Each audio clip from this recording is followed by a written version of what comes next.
The proceeding will start shortly.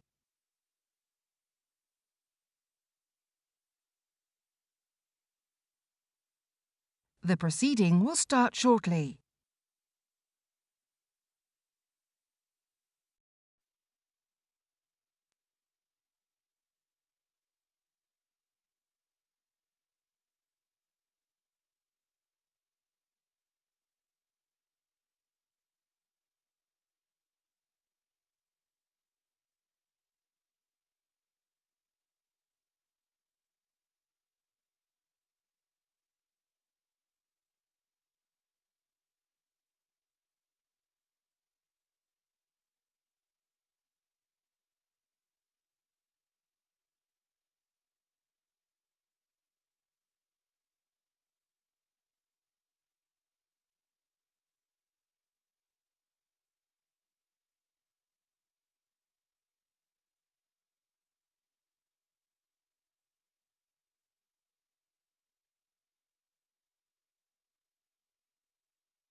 Order, order.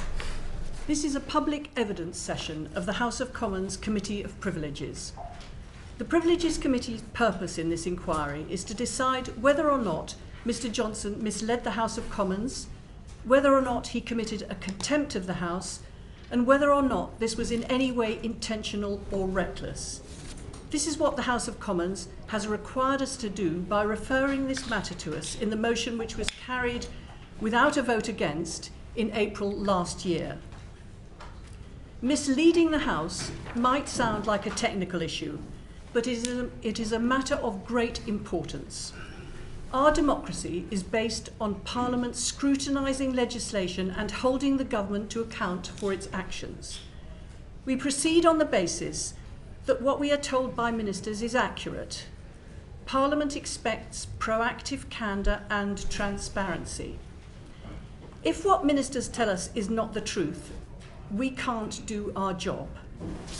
Our democracy depends upon trust that what ministers tell MPs in the House of Commons is the truth. And without that trust, our entire parliamentary democracy is undermined. Everyone makes mistakes, and when ministers do, they're expected to correct it at the earliest opportunity, and that is what happens routinely. Inadvertent misleading, which is promptly corrected, is not an issue. The House understands if ministers decline to answer, for example, on matters which relate to national security or market sensitivity. But misleading intentionally or recklessly, or refusing to answer or failing to correct, impedes or frustrates the functioning of the House and is contempt. During the COVID pandemic, the government and Parliament imposed extensive restrictions on our freedom in the interests of protecting public health. In this inquiry, we are not looking at the rights or wrongs of those COVID rules or guidance, or repeating the Partygate inquiry into the conduct of individual ministers and officials in number 10. What the House has mandated us to look at is whether Mr. Johnson told the truth to Parliament to the best of his knowledge about number 10's compliance with those COVID rules and guidance. It is about the truth, and that is why this inquiry goes to the heart of the trust on which our system of accountability depends. This committee is comprised of members of Parliament who have been appointed to this role by the House of Commons.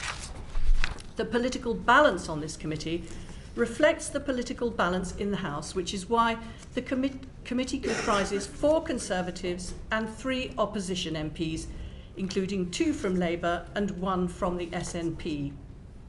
Having said that, we leave our party interests at the door of the committee room and conduct our work in the interests of the House. That is what we're doing in this inquiry and what we will continue to do. We are examining what Mr. Johnson said to the House about gatherings in number 10, whether what he said to the House was correct or not, whether, and if so, how quickly and comprehensively any misleading statement was corrected. If a statement was misleading, we will then consider whether that was a genuine error or if it was reckless or intentional, and whether the record was corrected in good time. We have already considered evidence supplied by the government, including emails, WhatsApp messages, and photos taken at the time, and written statements taken under oath from witnesses present at the relevant times, to inform us of what Mr. Johnson would have known at the time of his statements to the House. There has been much comment about whether the committee is relying on the Sue Gray report material. We are not relying on any such material, and nor will we. Last November, we decided to collect direct, first-hand evidence from all the witnesses under oath, and this has all been disclosed to Mr. Johnson. Sue Gray is not a witness. We have followed the standing orders of the House and the precedents as advised by our clerks, by Speaker's Counsel, and by Sir Ernest Ryder, a former Lord Justice of Appeal. We have not changed the rules or the procedure. That is not within our remit. They are laid down by the House, we are bound to follow them, and that is what we've done. In our report of the 3rd of March, we set out the main issues which we will be asking Mr. Johnson about today. We'll be talking about rules and guidance, since Mr. Johnson told the House number 10 complied with both. When we refer to rules, we mean regulations laid down by the House which have the force of law and under which fixed penalty notices were issued. Guidance is guidance issued by the government. For example, when Mr. Johnson was talking about hands, face, space, he was referring to the guidance on social distancing when he said space. On the basis of information that is in the public domain and evidence the committee has received, and in the context of what Mr. Johnson said to the House of Commons, we will be establishing what rules and guidance relating to COVID were in force at the relevant time, Mr. Johnson's knowledge of those rules and guidance, Mr. Johnson's attendance at or knowledge of gatherings that were not socially distanced and those for which fixed penalty notices were issued. Mr. Johnson spoke about the question of COVID compliance in number 10 in the House of Commons more than 30 times, most particularly on the 1st of December 2021, the 8th of December 2021, and the 25th of May 2022.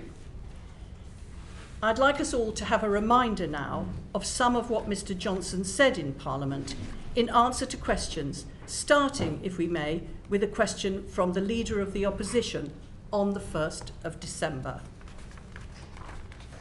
As millions of people were locked down last year, was a Christmas party thrown in Downing Street for dozens of people on December the 18th? Prime Minister. Mr. Speaker, what I can tell the right honourable gentleman is that all guidance was followed completely during number 10. But I repeat, Mr. Speaker, that I have been repeatedly assured since these allegations emerged that there was no party and that no COVID rules were broken, and that is what I have been repeatedly assured. I apologise for the impression that has been given that staff in Downing Street take this less than seriously. I'm sickened myself and furious about that. But I repeat what I have said to him, that I have been repeatedly assured that the rules were not broken. The Prime Minister has been caught red-handed. Why doesn't he end the investigation right now by just admitting it? Because, Mr. Speaker, I've been repeatedly assured that no rules were broken. Thank you, Mr. Speaker. Will the Prime Minister tell the House whether there was a party in Downing Street on the 13th of November? Prime Minister. Mr. Speaker, no, but I'm sure that whatever happened, the guidance was followed and the rules were followed at all times. And I'm happy to set on the record now that when I came to this House and said in all sincerity that the rules and guidance would be followed at all times, it was what I believed to be true. It was certainly the case when I was present at gatherings to wish staff farewell, and the House will note that my attendance at these moments, brief as it was, has not been found to be outside the rules. But clearly this was not the case for some of those gatherings after I had left, and at other gatherings when I was not even in the building. Thank you. We need to understand why Mr. Johnson said to Parliament that no rules or guidance were broken in number 10 when we have evidence that he knew what the rules and guidance were and that he was present at gatherings where those rules and guidance were breached. We have yet to reach our conclusions in this inquiry, and we will not do so until we have heard and considered Mr. Johnson's evidence today. The evidence that we have already raises clear questions, and this is Mr. Johnson's opportunity to give us his answers. Will the clerk to the committee please administer the oath?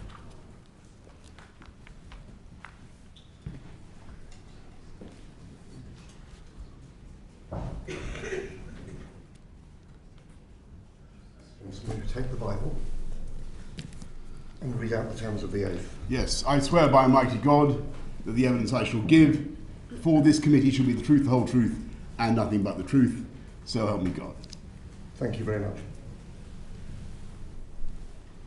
Mr. Johnson, you provided the committee with a written submission which the committee has published. Do you confirm that the contents of that statement are true? I do. Thank you. Mr. Johnson, please make your opening statement. Thank you. Chair, if I can, before I begin, I'm conscious that we're all expected to vote in a few minutes, I think at 2:21. I hope you don't mind if I resume. I mean, it will break up what I'm about to say. Well, we're a parliamentary committee and Parliament is continuing.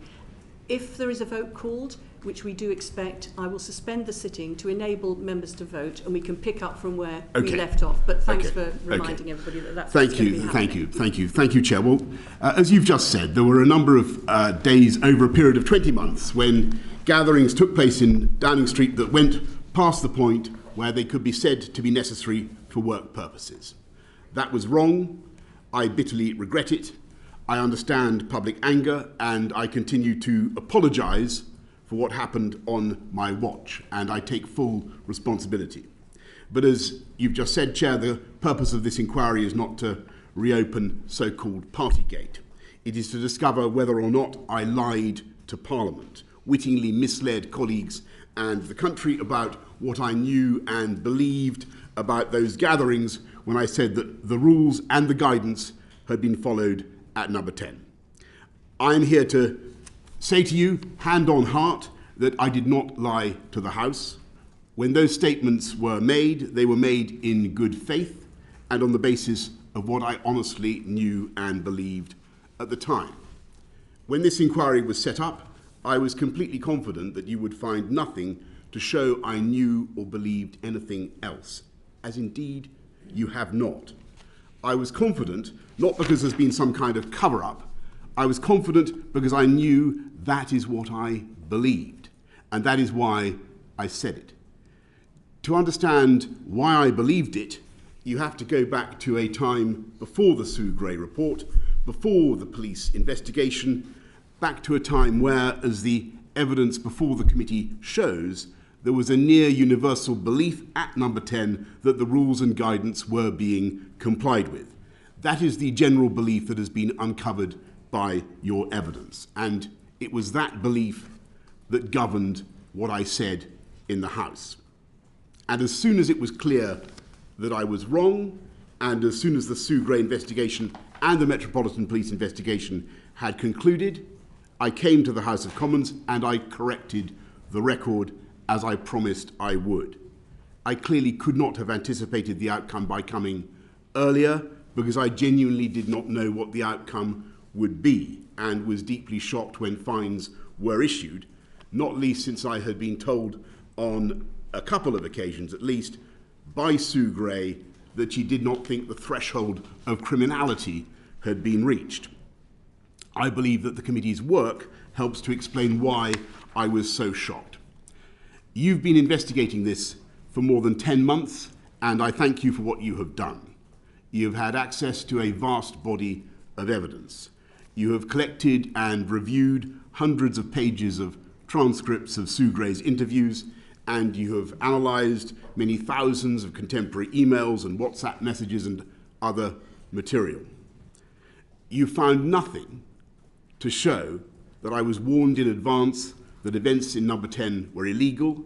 In fact, nothing to show that anyone raised anxieties with me about any event, whether before or after it had taken place.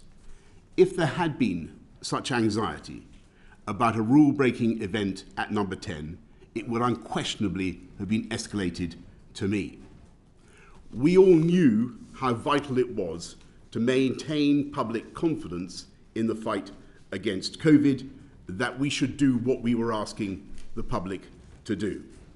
There's only one exception, of course, and that's the testimony of Dominic Cummings, which is unsupported by any documentary evidence and which plainly cannot be relied upon.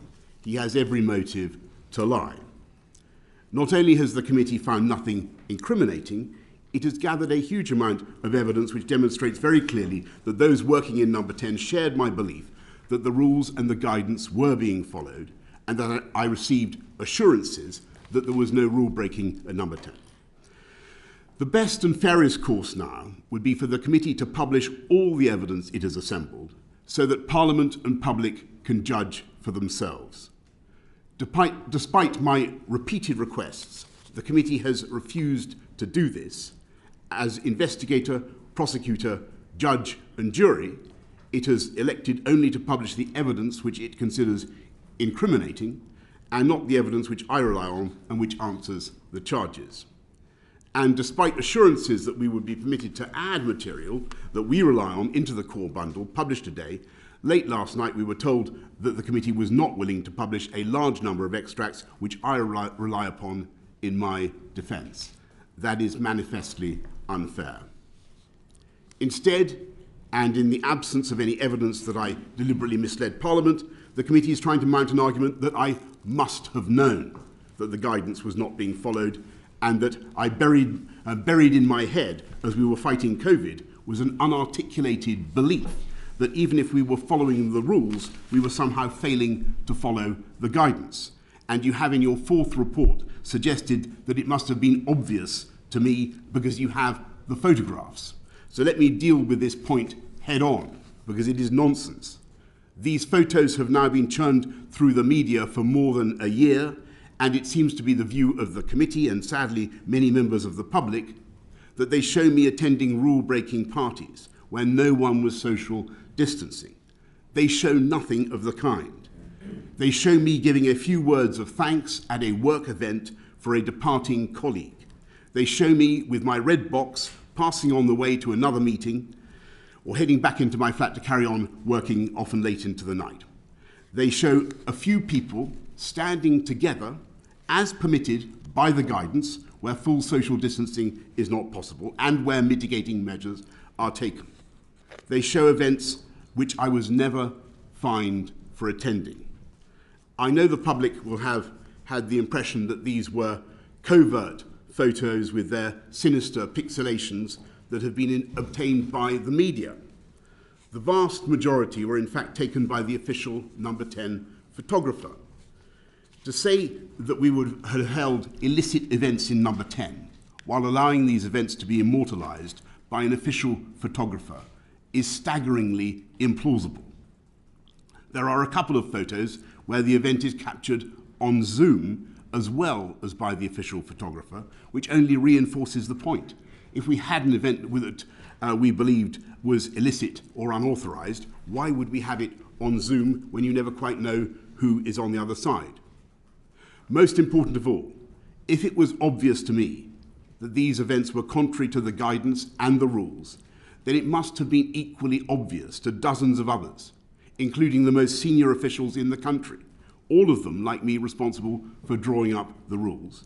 And it must have been obvious to others in the building, including the current Prime Minister. Order, order. We will now suspend the sitting whilst the House of Commons votes, and we will reconvene in 15 minutes. Thank you.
Order, order. We will now resume this evidence session. Mr Johnson, would you like to resume your opening statement? Yes, thank you very much, Chair. And the committee will remember I just made the point about the photographs, and I'd asked why on earth we would have held illicit or unauthorised gatherings in the presence of an official photographer. Then I went on to say, most important of all, if it was obvious to me that these events were contrary to the guidance and the rules, then it must have been equally obvious to dozens of others, including the most senior officials in the country, all of them, most of them like me, responsible for drawing up the rules, and it must have been obvious to others in the building, including the current Prime Minister.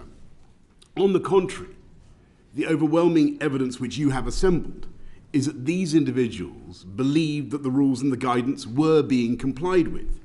And what is so telling is the number of officials who say the same thing, and the total silence of the written or electronic record about concerns that anyone wanted to raise with me.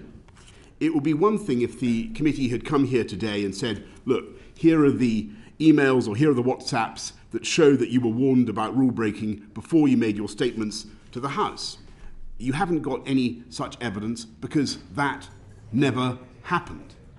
But if you now say instead that it must have been obvious that we were going against the rules and the guidance, then let's be clear about what you are saying.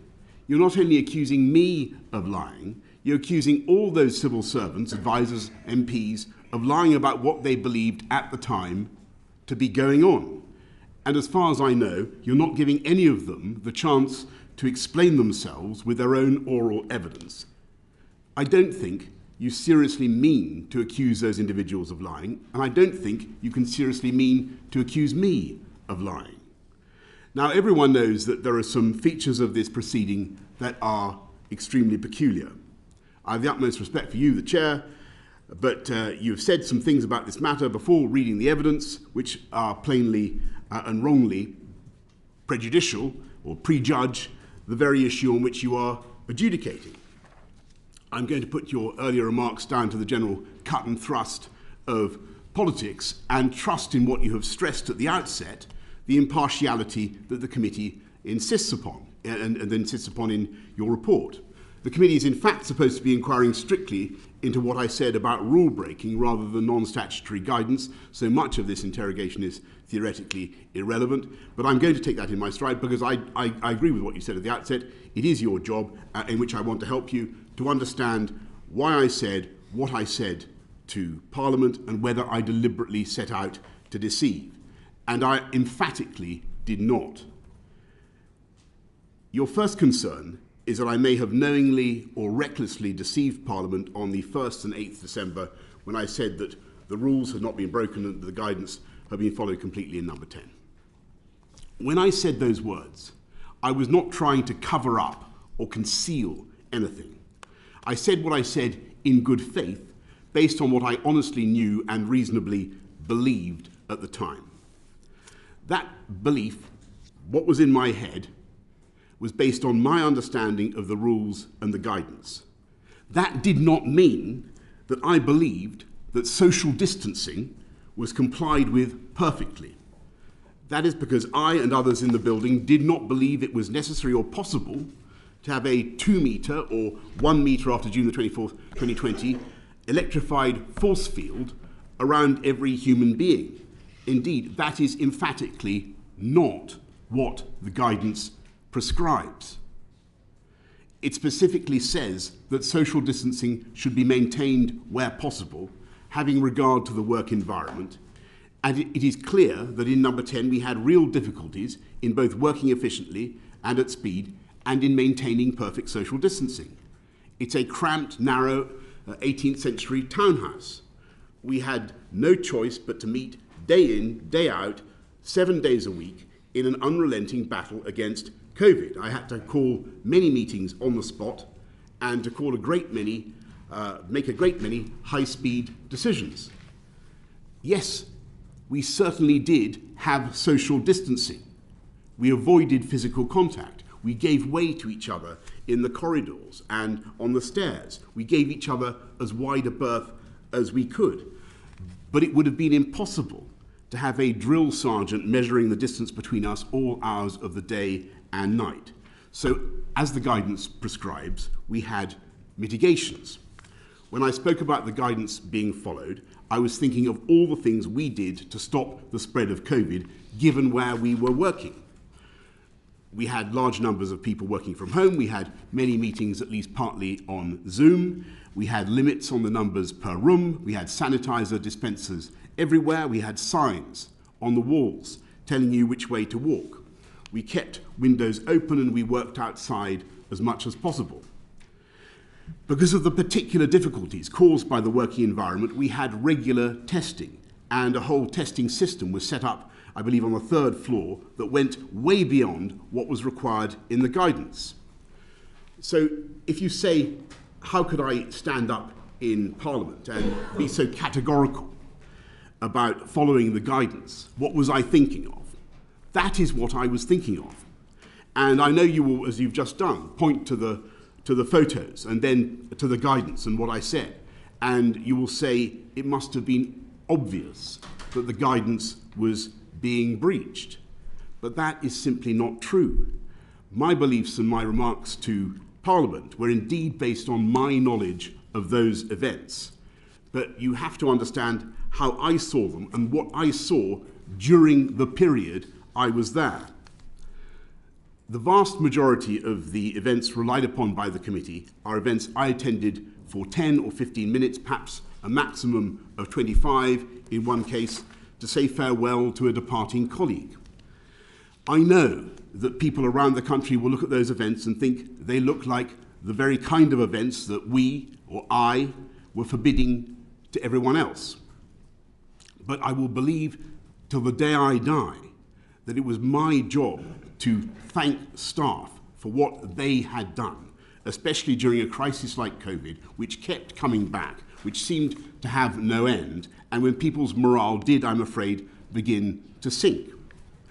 But never mind what I think, the more important point is that the police agreed.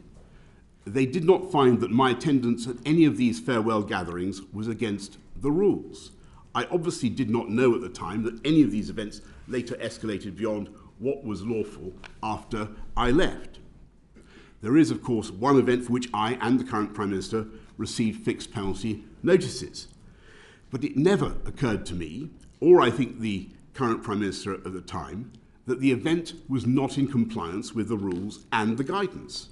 At about 2:22 p.m. on the 19th of June 2020, I went into the cabinet room where I worked after getting back from a long external visit. I stood at my desk briefly before another COVID meeting began and had a kind of salad. A number of officials came in to wish me a happy birthday. No one sang. The famous Union Jack cake remained in its Tupperware box, unnoticed by me, and was later discovered and eaten by my private secretaries. We talked, as you would expect, about COVID and what we were doing to beat the pandemic.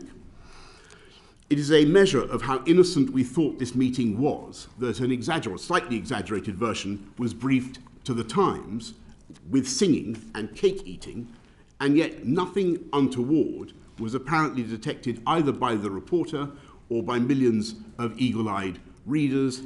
So when I spoke to the Commons, it did not for 1 second on the 1st or the 8th of December, or at any time, it did not 1 second occur to me that this event, the one event for which I was fined, would later be found to be somehow against the rules.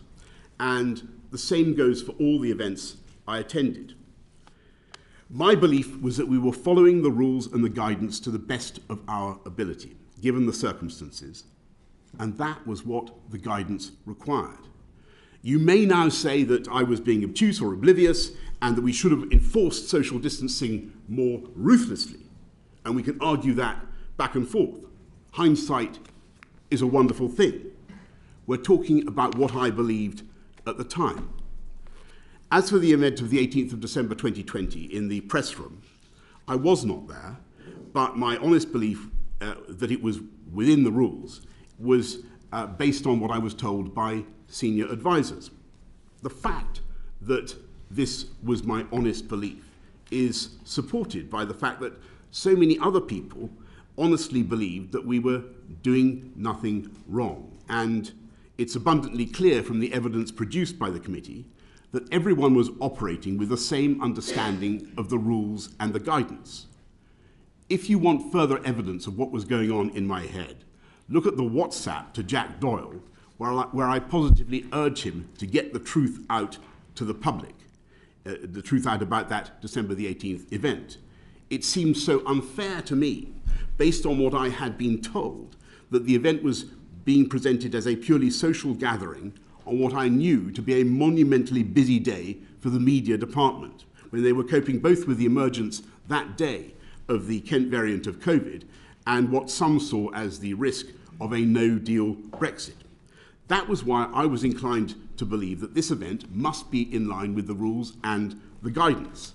And that's why I said what I said on December the 1st. As for my statements on December the 8th, the committee is concerned that I may have misled the House when I said that I was repeatedly assured that the event was in accordance with the rules. I don't understand this point. You can see from the evidence that I received these assurances more than once and from more than one person. My statement was entirely accurate. The committee criticises the fact that I had not received assurances in relation to the guidance, but I never said that I had. I said what I said about the guidance based on my own experience and belief. The committee is critical of the fact that I did not receive assurances in respect of any event other than the December the 18th event, but I never said that I had. The committee seems at times to be saying in your fourth report that I should not be relying on the advice of political advisors or even officials. This is ridiculous. I was the Prime Minister of the UK. I was trying to run the country during a pandemic. On the evening in question, 30th of November 2021, I was dealing with the emergence of the Omicron variant and the growing clamour for restrictions on another Christmas. I could not drop what I was doing, get up and go and institute a personal investigation into what sounded like a Daily Mirror try-on about an event that was now almost a year old. I had to rely on, and was fully entitled to rely on, what I was told by my senior trusted advisors. Government would be paralysed if ministers were not able to do so. Finally, the committee criticises the manner in which I corrected the record. I corrected the record on the day of Sue Gray's final report and 6 days after the completion of the police investigation. If the committee's view is that I should have come to the House and provided an inevitably incomplete account while a government or a police investigation was going on, including into events I hadn't even attended, I fundamentally disagree. At all times, I was entirely transparent with the House. I made it clear that I did not intend to comment on any of the factual matters until the investigation had been concluded. I kept the House regularly updated, and as soon as the investigations were complete, I provided a full correction of my honest but inadvertently misleading statements. I apologise. I apologise for inadvertently misleading this House, but to say that I did it recklessly or deliberately is completely untrue, as the evidence shows. Whatever we got wrong, I believe that officials in Number 10 and the Cabinet Office, and indeed all Whitehall departments, should be immensely proud of their efforts to protect this country from a loathsome disease. When I point out to this committee that this disease almost killed me, it's only to stress how seriously I took the measures we needed to stop it spreading, as I believe everyone did in Number 10, in Downing Street. It was those officials who organised and took the country through the lockdowns, which, whatever people may say about them now, were essential for public health. It was those officials who procured the vaccines that made sure this was the first country in the world to put an approved and effective vaccine in the arm of a patient, and it was those officials who helped mastermind the fastest vaccine rollout in Europe. It was thanks to those officials that we were able to come out of lockdown faster than any other European country, with all the social and economic benefits that entailed, and still to have a lower excess mortality rate than many other comparable countries. I am proud to have known and worked with those officials during one of the most difficult times we can remember. I am proud to have given them leadership, and that is what I believe I was doing at every one of the events in question. And I trust that the committee will be fair to them, fair to me, fair to the evidence about what we and I knew and believed, and conclude that I did not wittingly mislead the House of Commons or recklessly mislead the House of Commons, and that no contempt has been committed. Thank you, Mr. Johnson. Before I turn to our questions, there's one issue that you raised, which your lawyers wrote to me about on Monday, and which I've replied to you this morning about. You raised the issue of the importance of the committee being fair to officials, and we would very much agree with you about that. And that is why we're not content with putting into evidence interview notes that officials gave to Sue Gray until such time as those officials had a chance to check those interview notes and to agree whether they're accurate, and then they can be supported by a statement of truth, which is like an oath, and then they can be put into evidence to us. If you would like to identify some officials and some aspects of the Sue Gray interview notes that you would like to then get under statements of truth and submit to this inquiry, the inquiry doesn't finish with this oral evidence session. You are perfectly at liberty to do that, and I would invite you to do that, and we can consider it. Thank you. I will do that. There are about, I think there are about 16 points that we wish to elucidate, and it would be helpful to do that. Okay, thank you.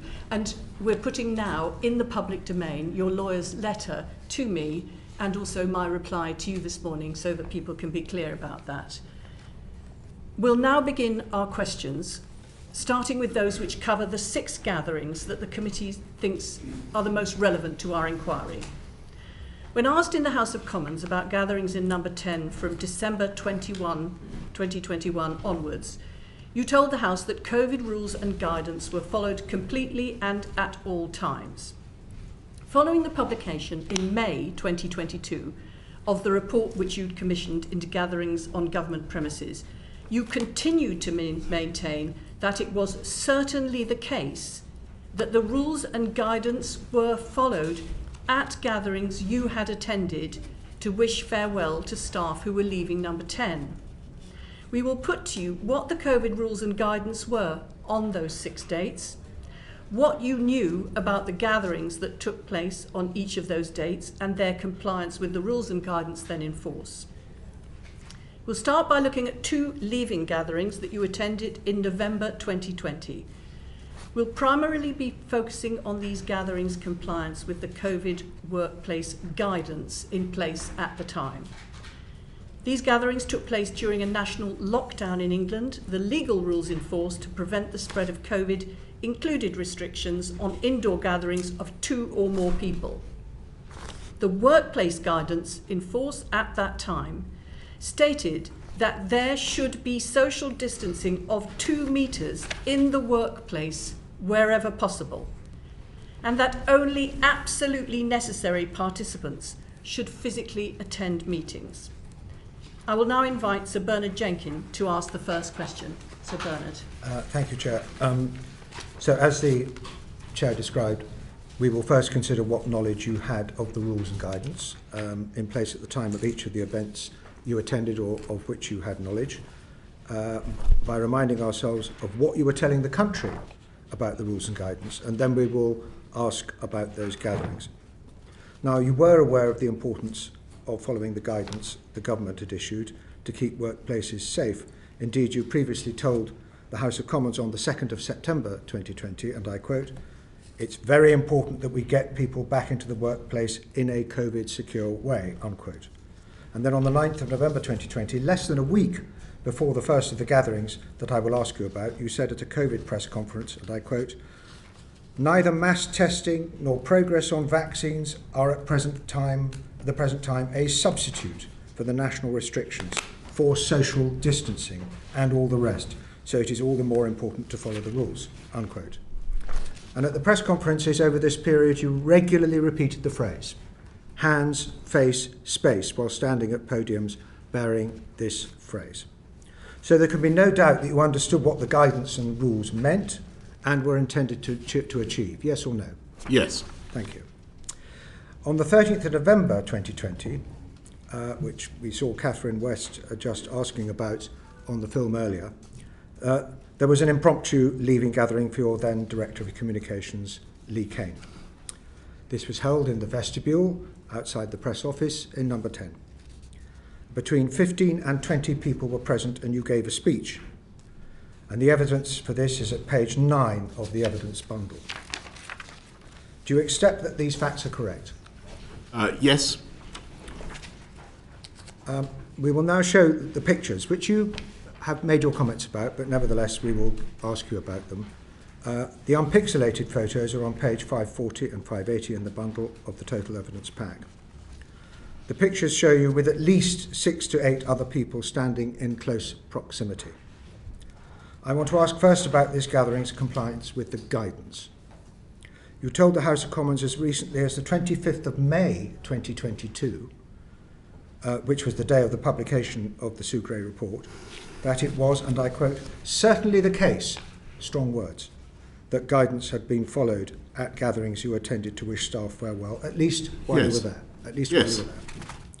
But the photographs show a lack of social distancing of 2 metres, which was required by the workplace guidance at the time. It was 1 metre we could So do you accept that you were present at this gathering and that people were not socially distanced while you were there?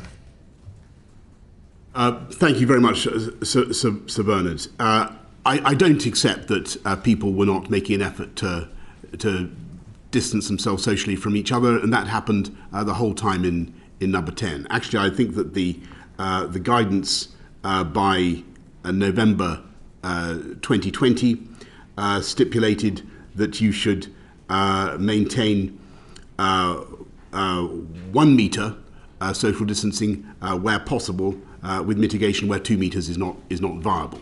And at all stages, the guidance was intended to be implemented where possible, and that is absolutely clear from the guidance. As I said in my introduction, it was always the case that we understood that the confines of number 10 were going to make it impossible the whole time to enforce total social distancing, as it were, with an electric force field around every individual. Now, this meeting happened on an impromptu basis. It had to happen. It happened because on November the 13th, 2 senior members of and people will ask, why was this happening? Why was it necessary? It was necessary because 2 senior members of staff, the effective chief of staff and the director of communications, had both left the building or were about to leave the building in pretty acrimonious circumstances, or what were potentially acrimonious circumstances. It was important for me to be there and to give reassurance. And the salient point I would venture to make is that following that gathering, no fine was issued to me. My presence there was felt by the Met to be not to be unlawful. They agreed that it was a work-related event, and I believe it was absolutely essential for work purposes. Right, well, I'm asking about the guidance at the moment. Yes, and I'm telling you that I believe the guidance so what you've got to understand, when I looked at that group, it did not for one second occur to me that we were in breach of the guidance, given the logistical difficulties we faced in number 10 and the need to have urgent meetings such as this. You said, you didn't quite answer my question to begin with, because you suggested that the picture doesn't show that people weren't making an effort to comply with the guidance. I'm just asking whether the evidence is that the guidance was being complied with, and I think by suggesting I believe that the guidance is being complied with. Right. Okay. Because I'll come to that. Because it must have occurred to you that, given that they weren't social distancing at 2 metres, that they might have been in breach of the social distancing guidance, either while you were at the gathering or indeed, as you reflected on this afterwards, as the storm broke around your head, you must have been thinking, well, I wonder whether that was really complying with the guidance. That must have occurred. So, Bernard, forgive me, but I've got to correct you on a point of a technical point. After June the 24th, 2020, the guidance was changed so that the objective was to maintain social distancing at with at 1 metre with mitigations where 2 metres were not viable. I'll come to that. But I think the first point is that it's fair to say that you didn't say that we did every effort to comply with the guidance of the House of Commons, and you didn't say that. No, I'm saying that we followed the guidance completely, because you can't. Okay, right. We'll come to this in a minute. Okay. But you can't expect human beings in an environment like number 10 to have, as it were, a invisible electrified fence around them. They will occasionally drift into each other's orbit. When I saw that, it did not mean to me that we had breached the guidance. It meant that we were following the guidance to the best of our ability, which was what the guidance provided for. And the guidance provides for freedoms within the practical framework of the operation or the business to decide how you're going to implement the guidance. The measures that you referred to at the outset are things that need usually to be complied with. Businesses are entitled and asked to decide what practical considerations they wish to give to implementing the guidance, and that is what we did. Can I just say, so people understand why I believed, because this is the crucial thing, if I may say so, why I believed when I stood up on December the 1st that the guidance was followed completely at all times in number 10. What picture I had in my head, and why that doesn't conflict with that picture. The answer is that I knew from my direct personal experience that we were doing a huge amount to stop the spread of COVID within the building. We had sanitizers, we had windows were kept open, we had people working outdoors wherever they could, we had Zoom meetings, we had restrictions on number of people in rooms, we had perspex screens between desks, and above all, as I said, we had testing, regular testing, which went way beyond what the guidance prescribed, and which, in my view, helped mitigate the difficulties we had in maintaining perfect social distancing. Right. I'm bound to say that if you'd said all that at the time to the House of Commons, we probably wouldn't be sitting here. But you didn't. And the question is about what the guidance actually says. And I noticed you taking a little advice at that point on the question of the guidance. Can I just read to you, it's on page 6 of the bundle, what the guidance actually says. You must maintain social distancing in the workplace wherever possible. Where the social distancing guidelines cannot be followed in full in relation to a particular activity, the businesses should consider whether that activity be redesigned to maintain a 2 metre social distance, or 1 metre with risk mitigations where 2 metres is not viable. And the mitigating actions include using screens or barriers to separate people from each other. So where in the picture are there screens or barriers? There were screens or barriers in the, I believe, in the adjacent press room from memory. Well, this is an impromptu gathering at which I'm thanking staff, at least one member of staff, for his contribution during COVID.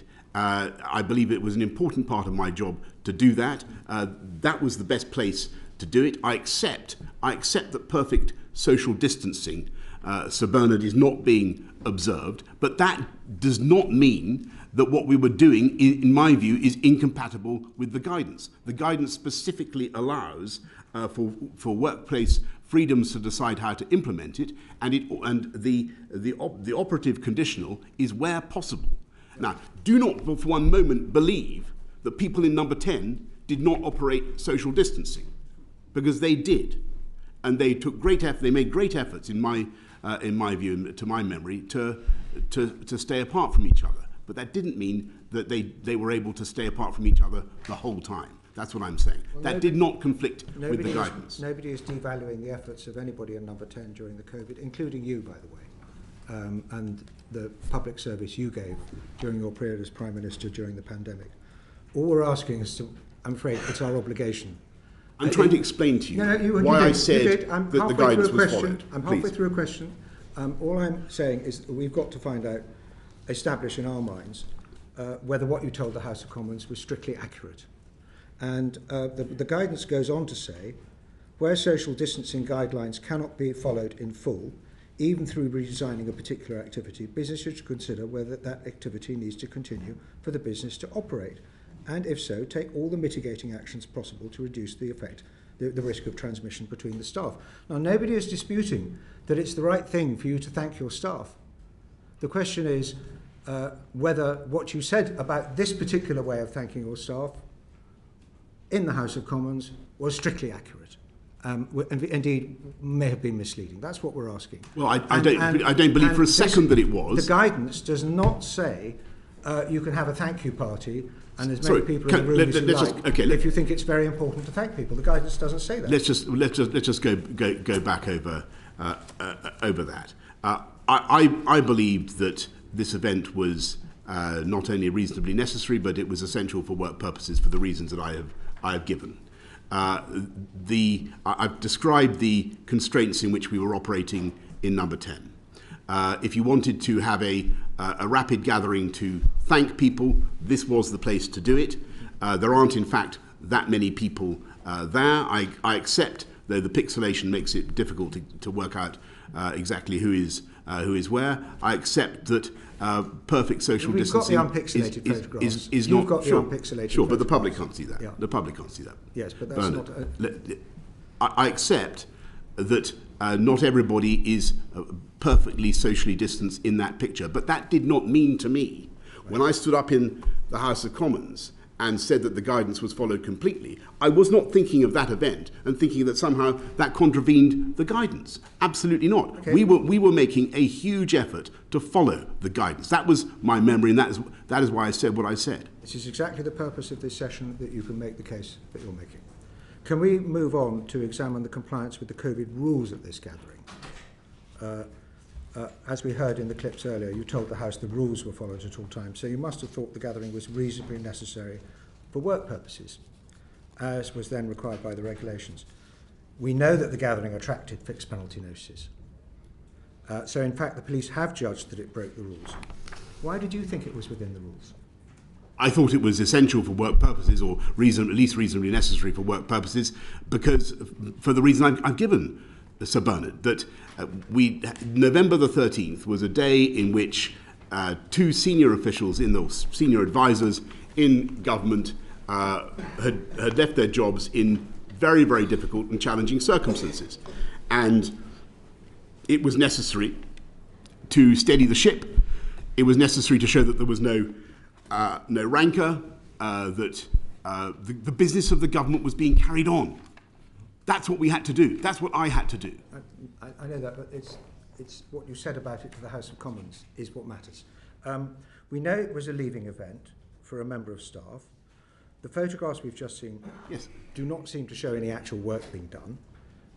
Why did it not occur to you that it at least might have been in breach of the regulations, not least because it was not reasonably necessary for work purposes? Did you say, did it occur to me that it might not be reasonably necessary for work purposes? Yes. No, it didn't occur to me for 1 second that it wasn't reasonably necessary for work purposes. To do it in that particular way and then say that particular thing about the way that event was actually carried on. And I really, to this day, and as I said earlier on, I struggle to see how I could have run number 10, run hundreds of officials who needed to be thanked and appreciated for their work in very trying circumstances without having brief farewell events of a kind that, at least insofar as my participation was concerned, did not fall foul of the rules. I just remind you of that key point about that event. I was not. I was there for a maximum of 20 minutes or 25 minutes, I think. I gave a short speech. Could I cut in at what this I point? did was not found to have been in Mr. breach of the rules. Could I cut in at this point? Because how long you were at the gathering is not a question I understand that that, Sir Bernard is asking you. And while I'm interjecting, you raised the question of imperfect social distancing. Social distancing, hands, face, space, which is the spaced part, is either 2 metres at this time, or it's 1 metre with mitigations. 2 metres where possible. 2 metres. 2 metres where possible. 2 metres or 1 metre with mitigations, which is screens. It doesn't say 1 metre where possible. It doesn't say that. The objective of social distancing is to maintain social distancing wherever possible. That's what it says. So what is the notion of a less than perfect, an imperfect social distancing? Yeah, because you were telling the country to do social distancing. Yes, but so did we in number 10. And but I'm sure, by the way, that up and down the country, in spite of people's observance of social distancing, there were times when people drifted within 1 or 2 metres of each other. That is, I'm afraid, just inevitable. And we had a particular problem in number 10 because, as I said earlier on, we had to call meetings at great speed. We had large numbers of staff that had to come into the building because we needed to get a variety of opinions, even though we had loads and loads of people also on Zoom. And it was not, we had as you know, because you've been to look at it, we had lots of higgledy-piggledy corridors where it wasn't, and spaces where it wasn't always easy to maintain perfect social distancing. That did not mean to, like that space there, that did not mean to me that about higgledy-piggledy corridors. If you could just refer yourself to Sir Bernard's next question, which is about an event.